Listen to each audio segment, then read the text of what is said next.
안녕하십니까. 5월 14일 금요일 말씀 묵상 함께 시작하겠습니다.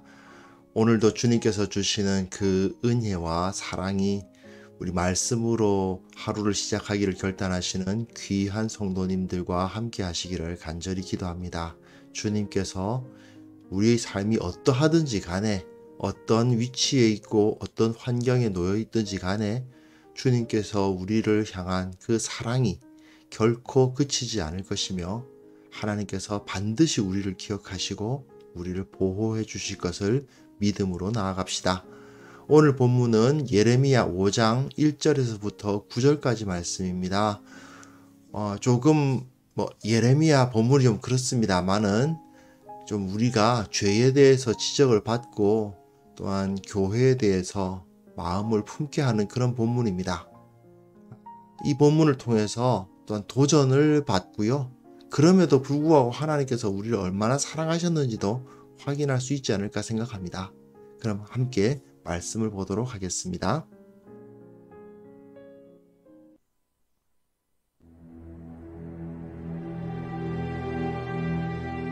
너희는 예루살렘 거리로 빨리 다니며 그 넓은 거리에서 찾아보고 알라. 너희가 만일 정의를 행하며 진리를 구하는 자를 한 사람이라도 찾으면 내가 이 성읍을 용서하리라. 그들이 여호와께서 살아계심을 두고 맹세할지라도 실상은 거짓 맹세니라. 여호와여, 주의 눈이 진리를 찾지 아니하시나이까? 주께서 그들을 치셨을지라도 그들이 아픈 줄을 알지 못하며 그들을 멸하셨을지라도 그들이 징계를 받지 아니하고 그들의 얼굴을 바위보다 굳게 하여 돌아오기를 싫어하므로 내가 말하기를 이 무리는 비천하고 어리석은 것뿐이라. 여호와의 길, 자기 하나님의 법을 알지 못하니 내가 지도자들에게 가서 그들에게 말하리라. 그들은 여호와의 길, 자기 하나님의 법을 안다 하였더니 그들도 일제히 멍에를 꺾고 결박을 끊은지라. 그러므로 숲에서 나오는 사자가 그들을 죽이며 사막의 이리가 그들을 멸하며 표범이 성읍들을 엿본즉 그리로 나오는 자마다 찢기리니 이는 그들의 허물이 많고 반역이 심함이니이다. 내가 어찌 너를 용서하겠느냐? 내 자녀가 나를 버리고 신이 아닌 것들로 맹세하였으며 내가 그들을 배불리 먹인즉 그들이 간음하며 창기의 집에 헛다이 모이며 그들은 두루 다니는 살찐 수말같이 각기 이웃의 아내를 따르며 소리 지르는도다. 내가 어찌 이 일들에 대하여 벌하지 아니하겠으며 내 마음이 이런 나라에 보복하지 않겠느냐?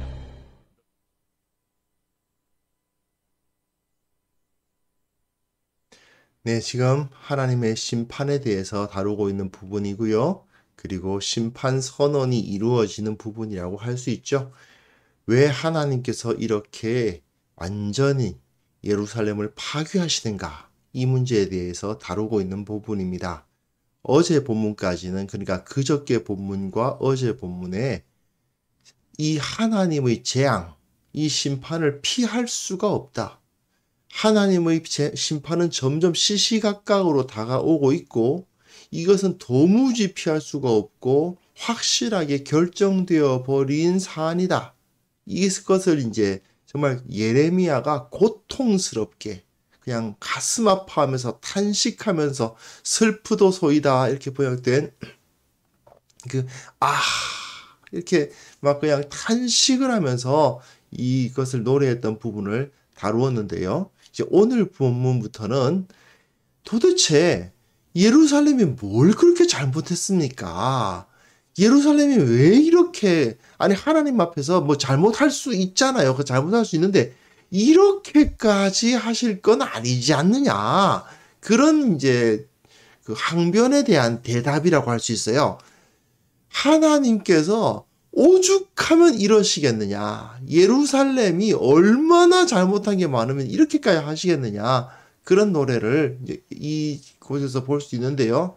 이제 하나님께서 한 도시를 이제 파괴하시는 이야기 하면은 딱 떠오르는 도시가 소돔과 고모라 아닙니까? 바로 오늘 본문이 소돔과 고모라의 그 사건과 관련된 그런 모습을 띠고 있어요. 소돔과 고모라를 하나님께서 파괴하시기 전에 아브라함을 만나시죠. 아브라함이 소돔성을 위해서 나름대로 열심히 그 변호를 하지 않습니까?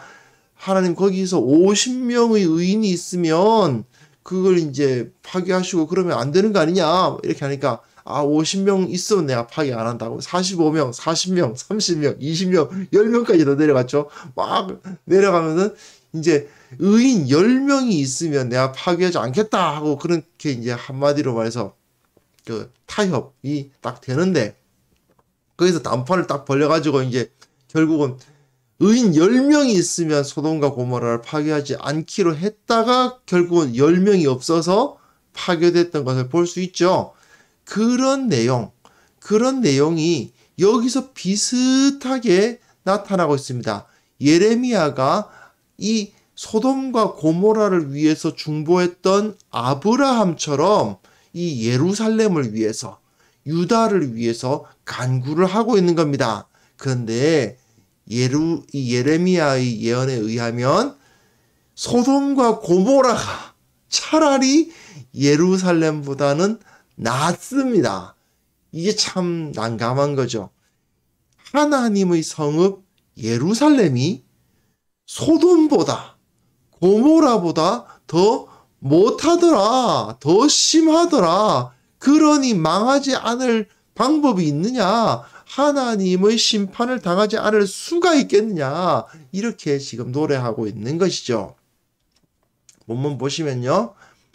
너희는 예루살렘 거리로 빨리 다니며 그 넓은 거리에서 찾아보고 알라.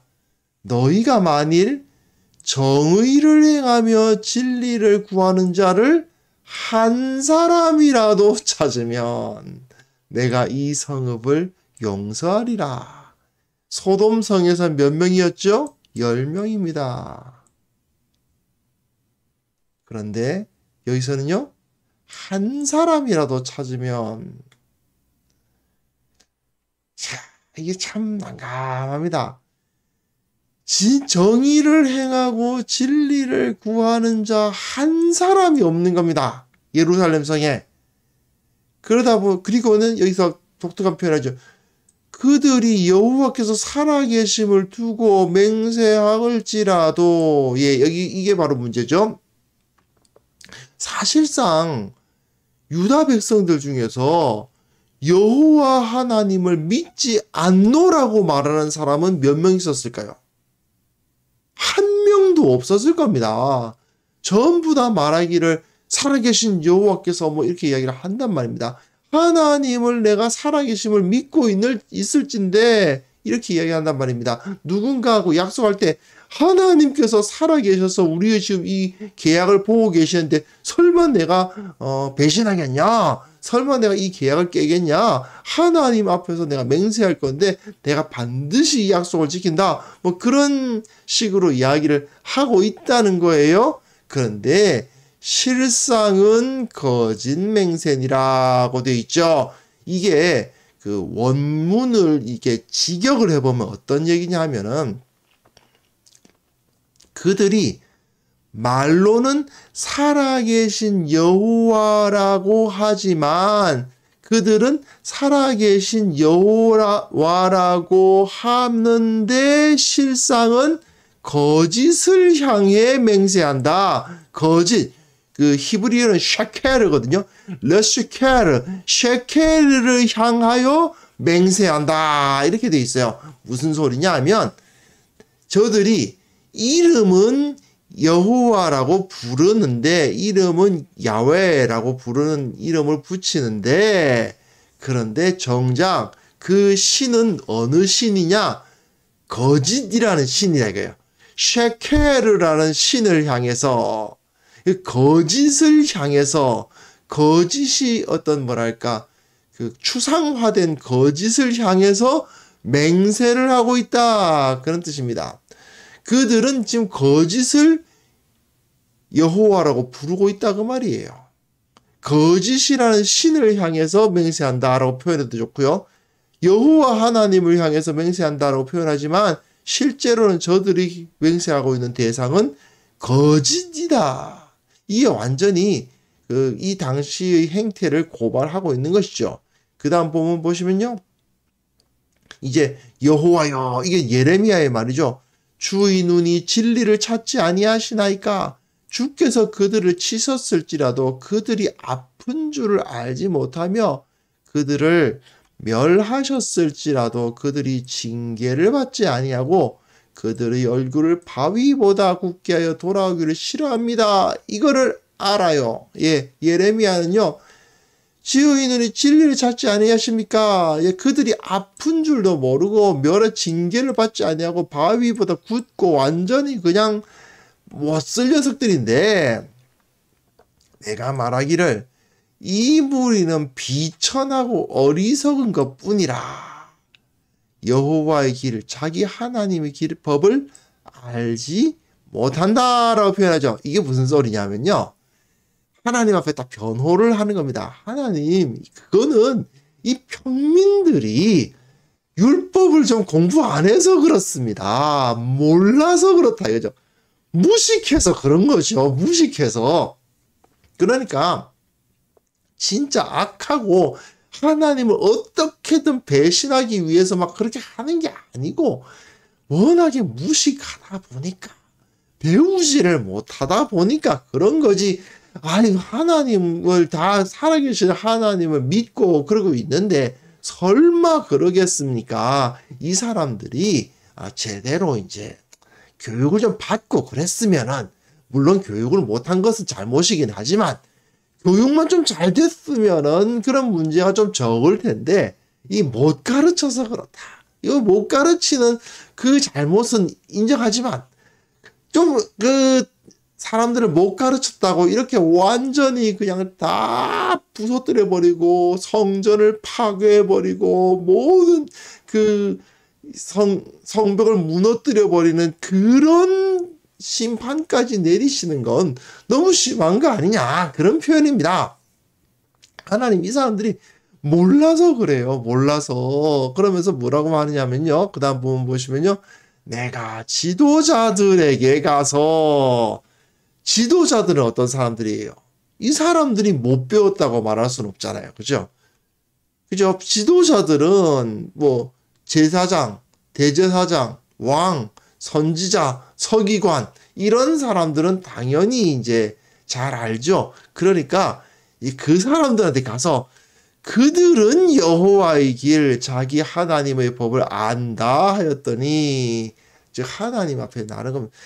주님, 일반 평민들이 하나님 보시기에 범죄하고 막 그냥 거짓되이 막 맹세를 하고 하나님을 마치 거짓신인 양 생각하면서 마음대로 그렇게 살고 그런 거 저도 아는데요.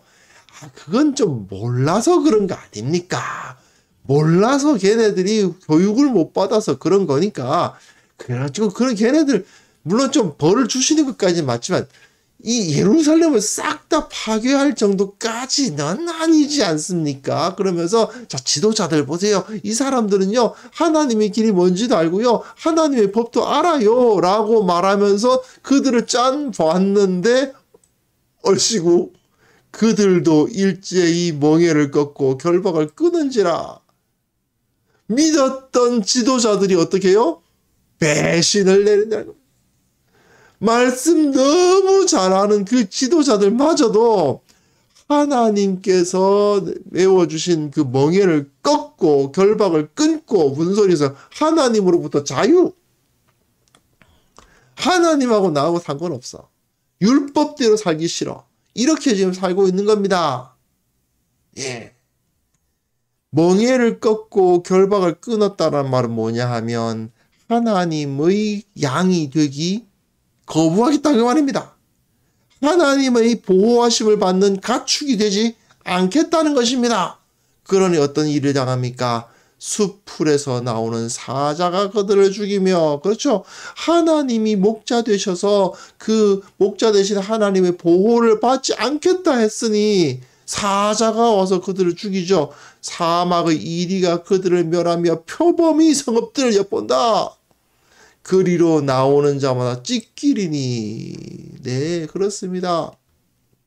예레미야는 그래도 율법을 공부한 지도자들은 다를 거예요.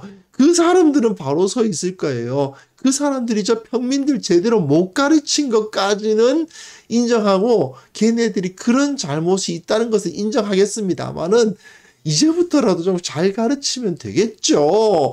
그렇게 이야기하면서 쟤네들은 그래도 잘 살고 있을 거예요 하고 짠 봤는데 허겁 네 평민들보다 뭐 나을 게 하나도 없는 그들의 모습을 보니 그냥 예레미야가 털썩 주저앉은 거나 다름없는 거죠. 이는 그들이 허물이 많고 반역이 심함이니이다. 예. 예레미야가 예루살렘 거리를 돌아다니면서 그 지도자들 중에서 한 명이라도 제대로 된 사람이 있는가 찾아본 겁니다. 그런데 그 지도자들 중에 한 명의 의인이 정의로운 사람이 없었다라는 것을 이제 보여줍니다. 이러니 소돔성보다 나을 것이 없는 거죠. 그래 하나님의 목소리입니다. 내가 어찌 너를 용서하겠느냐. 봐라. 소돔성에 내가 10명의 의인이 있으면 용서하겠다 했던 나지만 지금 10명도 아니고 1명 찾겠다고 찾는데도 없다. 네 자녀가 나를 버리고 신이 아닌 것들로 맹세하였으며 나는 그들을 배불리 먹였지만 그들은 간음하고 창기집에 허다히 모이며 두루 다니는 살찐 수말같이 각기 이웃의 아내를 따르며 소리 지르는도다. 그죠? 이거 간음이죠. 영적 간음, 실제적인 간음의 행위를 그들이 다 행하고 있는데 내가 어찌 너를 용서하겠느냐. 소돔 이야기 아시죠? 소돔성 사람들이 그 롯의 집에 찾아온 그 천사들을 끌어내라 이렇게 한 거 아닙니까? 그것과 똑같은 모습이 이 예레미야가 사역하고 있었던 그 시절의 예루살렘, 하나님의 성전이 있는 그 도시에서도 마찬가지로 행해지고 있었다라고 하나님께서 고발하고 계신 겁니다. 여호와의 말씀이니라 내가 어찌 이 일들에 대해서 벌하지 아니하겠으며 내 마음이 이런 나라에 보복하지 않겠느냐. 내가 어찌 너를 용서하겠느냐. 예.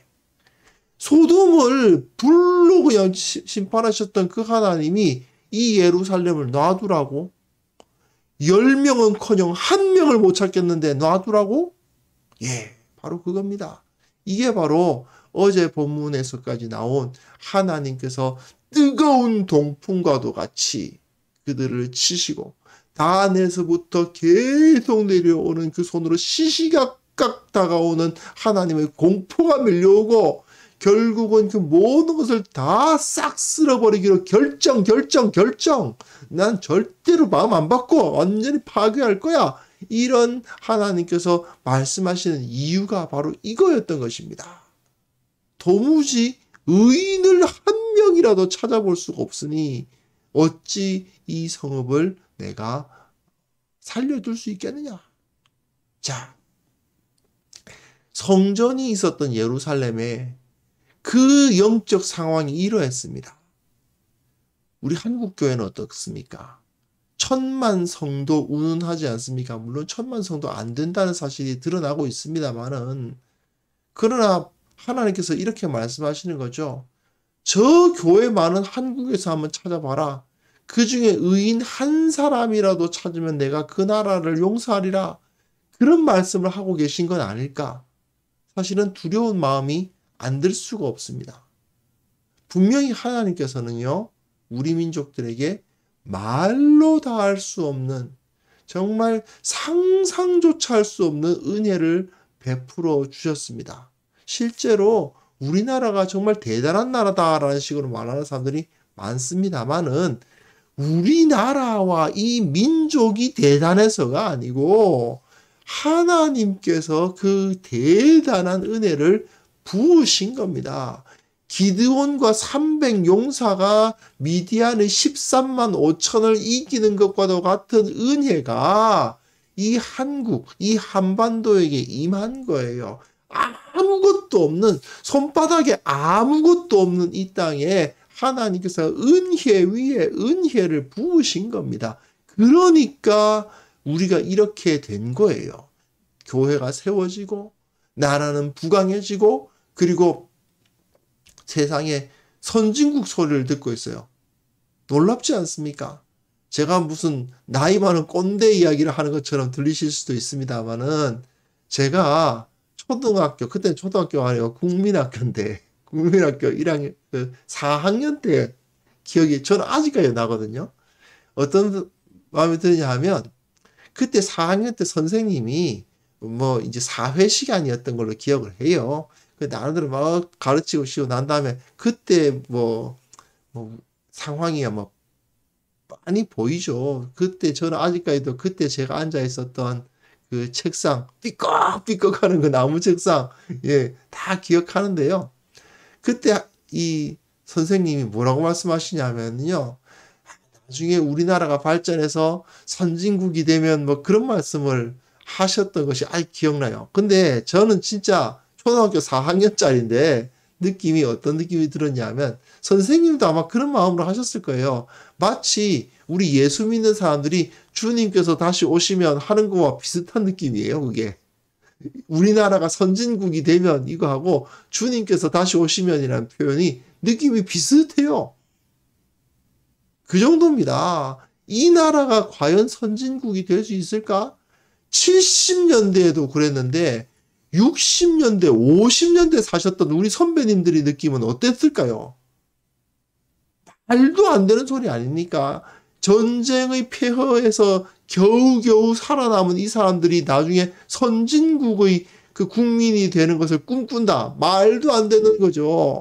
예, 정말 그렇습니다. 그런데 그 일이 일어났어요. 이 땅에서요. 그게 하나님의 은혜입니다. 엄청난 은혜를 부어주셨죠. 그리고 그 가운데 수많은 교회들을 세워주셨습니다. 그런데 어떻습니까? 교회가 하나님 앞에서 의롭게 서라고 그렇게 해주신 겁니다. 부르짖어 하나님 앞에 의로운 자로서 이 세상의 죄악을 담당하고 세상 가운데 소금과 빛의 역할을 감당하라고 이렇게 세워주셨습니다.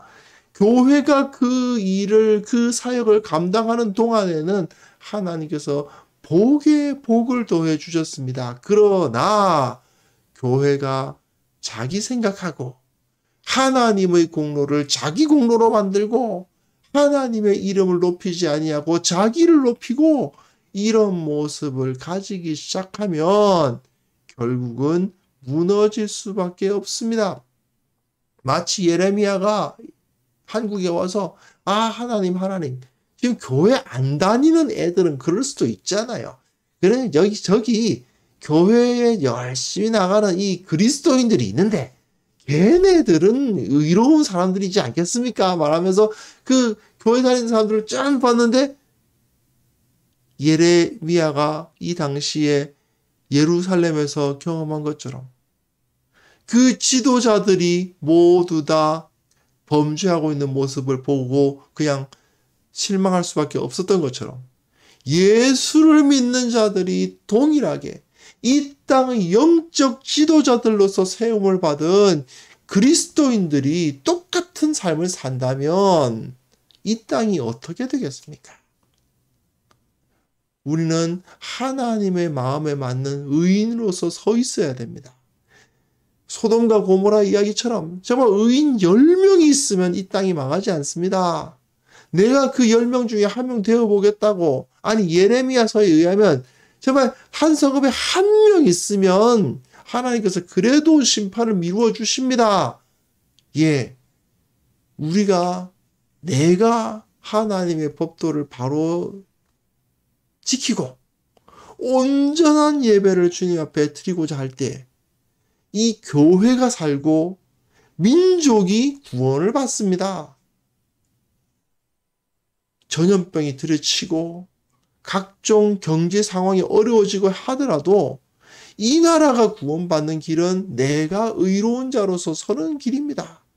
내가 주님께서 베풀어 주셨던 이 은혜가 내가 번 것, 내가 획득한 것이 아니고 하나님께서 베풀어 주신 것이라는 사실을 인정하고 하나님께서 원하시는 그 모습대로 나의 가진 것을 쓰며 나의 시간을 소모하고 늘 기도하고 주님을 높이는 데 사용해 나가는 그 의로운 삶을 살아갈 때에 주님께서 우리에게 복에 복을 더할 것이라는 사실을 우리는 반드시 확인해야 될 것입니다. 이 시간 함께 기도하실 때에 우리가 이러한 마음으로 이 나라를 내가 지키고 있다. 이 나라가 망하지 않도록 하는 그 방비책, 이 나라가 망하지 않도록 하나님의 보호를 받게 되는 그 요인이 바로 나다 하는 그 의식을 가지면서 이 세상의 영적 현실을 온전히 보고 중보자와 구원자의 역할을 감당하게 하옵소서. 함께 기도하는 시간을 가지기를 원합니다. 기도하겠습니다.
거룩하신 하나님 아버지, 우리가 이 세상의 소금이요 빛으로서 부름을 받았다는 사실을 다시 한번 기억하게 하여 주옵소서.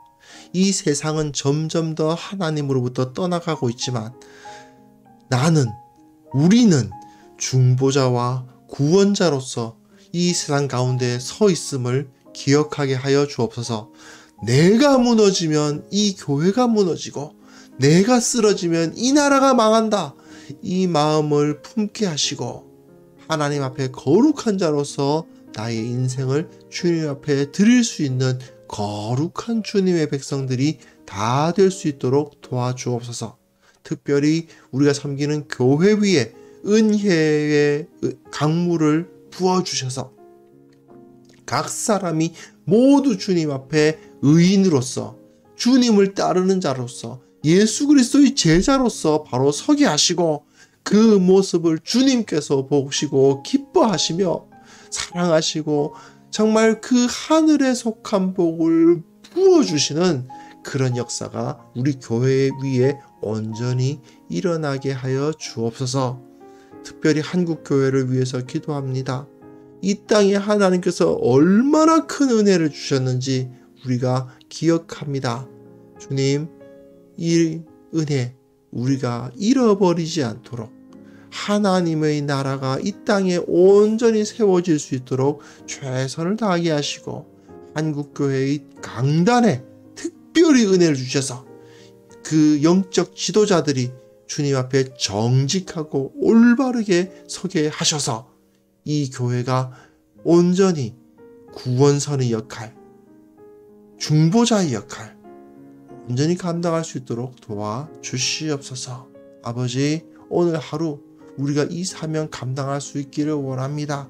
주님의 말씀대로 살고 주님의 은혜를 누리며 주님 앞에 늘 감사하고 기뻐하고 찬송하고 기도하며 하루를 살아 예수 그리스도의 향기를 이 세상 가운데 온전히 드러내는 하루 살아가게 하여 주옵소서. 예수 그리스도의 이름으로 기도합니다. 아멘.